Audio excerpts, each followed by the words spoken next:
Hi, this is a Honda FG110 mini tiller, and I'm going to go over how you run it and just run it a little bit.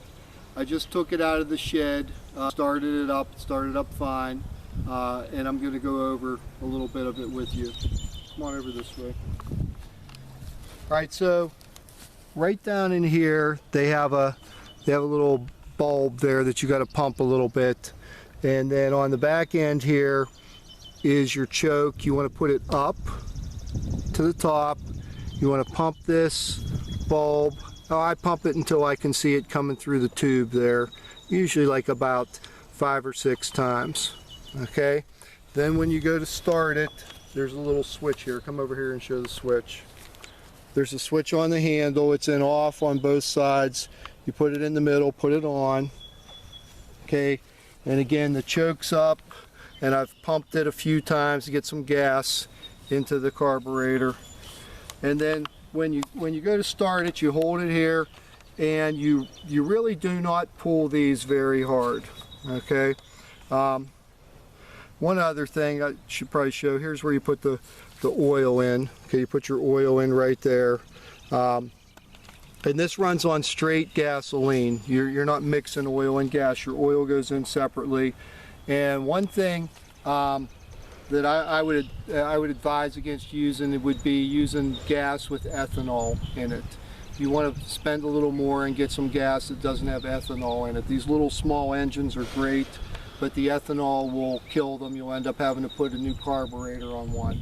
This one has the original carburetor, but I have another one that I had to put a new carburetor on last year because I was running the ethanol gas in it. So stay away from gasoline with ethanol with these. Alright, so I'm going to go ahead and start it. Now you don't pull this very hard, just pull it kind of lightly. No, it's not starting up. It'll go. There it goes. When it first starts up, you just let it sit there for a while. You got to listen to the engine, and you'll notice it when it gets warmed up. It sounds a little different. This will probably take a little bit.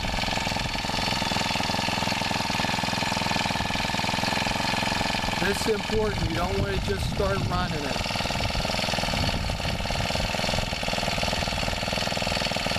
After you've used it for a while, you kind of you can tell when it's time to go. Right now it's rattling a little bit, so I'm waiting. Now I'm going to go ahead and drop this down. I'm going to drop that down to the run position. Still waiting a little bit, sounding better now.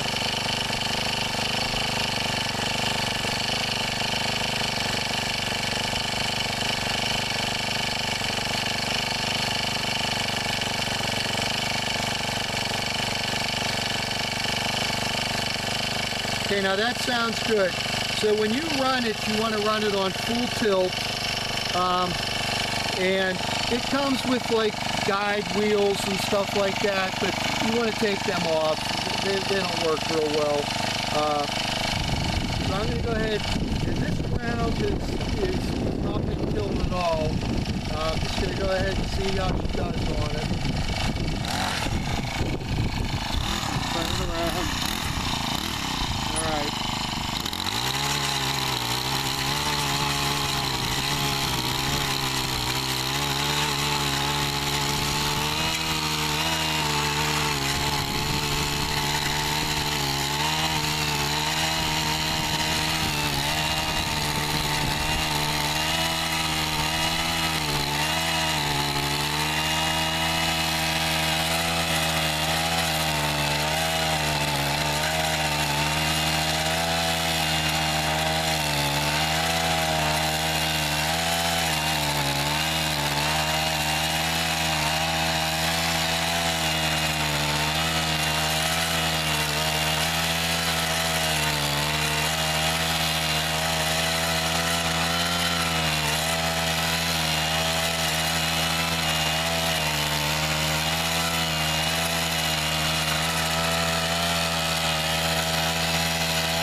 Okay, now you can see that if you're going to till your whole garden with this thing, you're going to have a lot of work. I usually use a larger tiller to break the sod, and then use this for cleaning up around the bushes and things. So I'm going to go over here to the strawberry bushes and just use it to get rid of the weeds around them.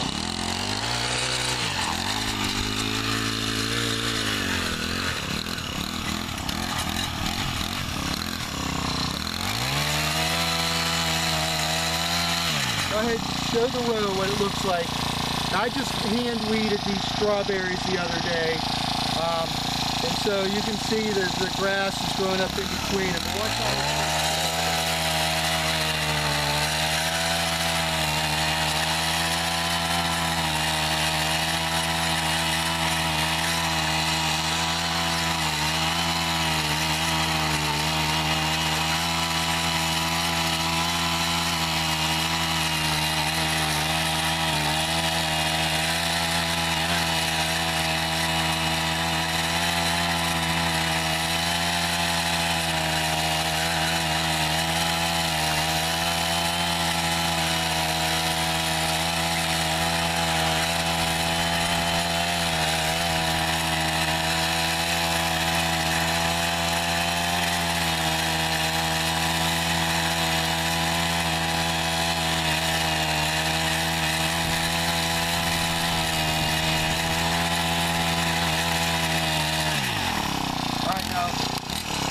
go ahead and look at the row there.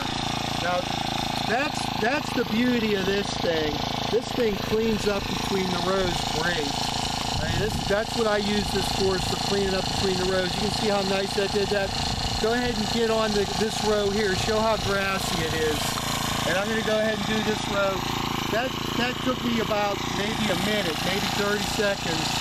And that's where this thing is nice. Not for breaking the sod. You can break the sod with this, but it's going to take you a long time. But once you've got your garden or your plants established, this is the best thing for weeding around them. All right, so I'm going to go ahead and do this one here.